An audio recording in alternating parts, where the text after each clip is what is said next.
अगर आपसे पूछा जाए कि दुनिया के सबसे गरीब देश का नाम बताओ, तो बहुत ही कम लोग होंगे जो बुरुंडी का नाम ले पाएंगे। और इनसे भी आधे लोग वो होंगे जिन्हें पता होगा कि बुरुंडी मैप पर कहां देखा जा सकता है। ये देश अफ्रीका में है, लेकिन अफ्रीका के स्टैंडर्ड्स के हिसाब से भी ये वहां के सबसे गरीब देश में से एक है। ये देश हमारे सामने एक बड़ा सवाल ये भी खड़ा करता है कि आखिर कैसे आज के समय में, जब इकोनॉमी इतनी ग्लोबलाइज हो चुकी है, तब एक देश इतना गरीब रह जाए। इसके पीछे के क्या कारण रहे और हम बुरुंडी की गलती से क्या सीख सकते हैं, आज इन्हीं सवालों के जवाब हम इस वीडियो में तलाशेंगे। तो अंत तक बने रहिएगा हमारे साथ। लेकिन वीडियो शुरू होने से पहले अगर आप चैनल पर नए हैं या आपने अभी तक चैनल को सब्सक्राइब नहीं किया है, तो चैनल को सब्सक्राइब करना और बेल आइकन दबाना ना भूलें। जहां आज दुनिया भर की महाशक्ति एक दूसरे से लड़ रही है, वहीं बुरुंडी के लोगों को रोज का संघर्ष अपना और अपने परिवार का पेट भरने को लेकर है। लेकिन बुरुंडी आज शायद एक बिल्कुल ही अलग देश हो सकता था। तो क्या गलतियां की बुरुंडी ने, आइए इतिहास में झांक कर देखते हैं। बुरुंडी के ही पड़ोस में एक और देश है, रवांडा।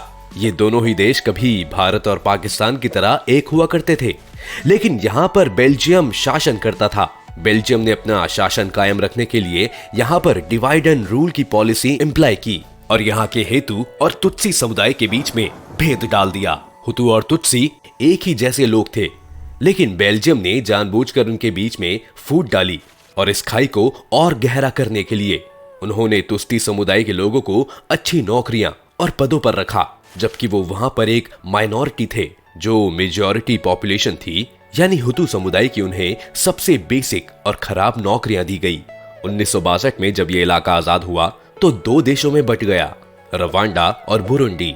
इस विभाजन में की एक यूनिक बात ये थी कि विभाजन के बाद दोनों देशों में अभी भी पॉलिटिकल पावर तुत्सी समुदाय के पास ही थी, लेकिन बुरुंडी में तुत्सी लोगों को सत्ता से हटाने के लिए हुतू समुदाय ने प्रोटेस्ट करना शुरू कर दिया और इस पर कड़ा रुख अपनाते हुए सरकार ने इस बीच करीब 1 से 2 लाख हुतू समुदाय के लोगों की जान ले ली।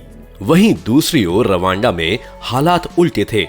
1973 में हुतू समुदाय रवांडा में तख्तापलट करवाने में कामयाब हो गया था और यहाँ पर उनकी सरकार आ गई थी। दोनों देशों में अलग अलग समुदाय के प्रताड़ित होने की खबरें अब धीरे धीरे आती रहती थी, लेकिन इसमें एक बड़ा बदलाव आया साल 1994 में, जब एक प्लेन पर अटैक कर दिया गया और इस प्लेन में मौजूद बुरुंडी के राष्ट्रपति और रवांडा के राष्ट्रपति की मौत हो गई।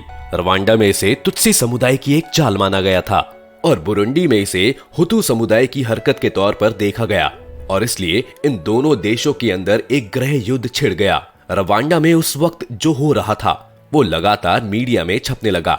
मिलिट्री से लेकर हुतू समुदाय के लोग चुन चुन कर तुत्सी समुदाय के लोगों को टारगेट बना रहे थे और बुरुंडी में भी अभी 1 साल पहले ही एक बड़े संघर्ष के बाद हुतू समुदाय ने डेमोक्रेटिक इलेक्शन से सत्ता हासिल की थी और यहाँ भी तुत्सी समुदाय के लोगों को मारा जा रहा था। दोनों देशों में बड़ा नरसंहार हुआ, लेकिन 2000 का साल आते आते रवांडा और पॉल कागेम के रूप में एक नया प्रेसिडेंट मिल चुका था। कागेम ने जल्दी से हालात पर काबू किया और इस गृह युद्ध को खत्म करवाया। आपको बता दें, पॉल कागेम आज भी रवांडा के राष्ट्रपति हैं और वहां पर डिक्टेटरशिप है। वहीं दूसरी ओर हम बुरुंडी की बात करें तो वहां पर यह गृह युद्ध 2003 तक चला, जिसके बाद 2005 में वहां इलेक्शन हुए और वहां पियरी नकुरुनजीजा की सरकार आई। इस सरकार ने डेमोक्रेसी का वादा तो किया था, लेकिन धीरे धीरे सरकार ने देश से सारे ऑप्शंस को खत्म कर दिया और पियरी एक तरह से एक ऐसे तानाशाह बन गए जो डेमोक्रेसी के ढोंग के नीचे अपनी सरकार चला रहा था। पियरी ने वहां मोटरसाइकिल्स भी बैन कर दी, क्योंकि उन्हें डर था कि मोटरसाइकिल पर बैठे लोग कहीं सरकार के खिलाफ कोई साजिश तो नहीं रच रहे। वैसे तो पियरी हुतू समुदाय से आते थे और कहते थे कि गृह युद्ध के दौरान जो हुआ वो शर्मनाक था, लेकिन फिर भी पियरी ने अपने तानाशाही रवैये नहीं छोड़ा और जब 2015 में उनकी इलेक्शन में हुई जीत पर लोग सवाल उठाने लगे और लोगों ने प्रोटेस्ट शुरू किया, तो पियरी ने थोड़ा सा भी वक्त नहीं लगाया अपनी ताकत से इसे दबाने में। इस वक्त करीब 4 लाख लोगों को रिफ्यूजी बनकर अपने देश छोड़ने के लिए मजबूर होना पड़ा था। पियरी ने खुद को इटर्नल सुप्रीम गाइड का टाइटल दे दिया था और बुरुंडी में इंफॉर्मेशन को इस तरह से कंट्रोल करके जाता था कि जब भी कोई विदेश से बुरुंडी आता था तो सरकार उस आदमी के साथ अपना एक नुमाइंदा भेजती थी जो उन्हें बताता था कि वो कहां जा सकते हैं और कहां नहीं। ये कुछ नॉर्थ कोरिया की तरह ही था। 2015 से 2017 के बीच वहां पर इस कदर हिंसा फैली कि जब इंटरनेशनल क्रिमिनल कोर्ट ने इस मामले पर इन्वेस्टिगेशन शुरू की तो पियरी ने आईसीसी से सारे संबंध ही तोड़ दिए और बुरुंडी ने आईसीसी छोड़ दिया। आज बुरुंडी इन्हीं सब परेशानियों से गुजर रहा है। इसके अलावा वहां पर कोई नेचुरल सोर्सेज नहीं है और ये पूरी कंट्री ही लैंडलॉक्ड है, यानी वो बाकी दुनिया से ट्रेड के मामले में काफी कटी हुई है। बुरुंडी में आज पियरी का शासन नहीं है, लेकिन इसके बावजूद भी वहां पर अशांति बढ़ती ही जा रही है। इसलिए कोई फॉरेन कंपनी भी एक दंगे से प्रभावित देश में अपना पैसा नहीं लगाना चाहती और इसी वजह से बुरुंडी के एक्सपोर्ट्स ना के बराबर हैं और वहां पर कोई बड़ी इंडस्ट्री भी नहीं है। पर यही सब हालात कभी रवांडा में भी तो थे, लेकिन रवांडा आज बुरुंडी से काफी अलग देश दिखाई देता है। जहां बुरुंडी ने मोटरसाइकिल्स बैन कर दी थी, वहीं रवांडा ने मोटरसाइकिल्स बनाने का काम शुरू किया। इस मोटरसाइकिल इंडस्ट्री को कई सारे पार्ट्स की जरूरत पड़ती थी और इन पार्ट्स के लिए भी अलग अलग फैक्ट्री सेटअप की गई, जिससे कि कई सारी इंडस्ट्रीज ने रवांडा के मार्केट में कदम रखा। जैसे जैसे सप्लायर्स और स्किल्ड लेबर्स की संख्या रवांडा में बढ़ने लगी और क्षेत्रों में भी वो तेजी से डेवलप करने लगे। जहां बुरुंडी ने टूरिस्ट को काफी रिस्ट्रिक्ट किया हुआ था, तेजी से अपनी टूरिज्म इंडस्ट्री पर काम करना शुरू किया।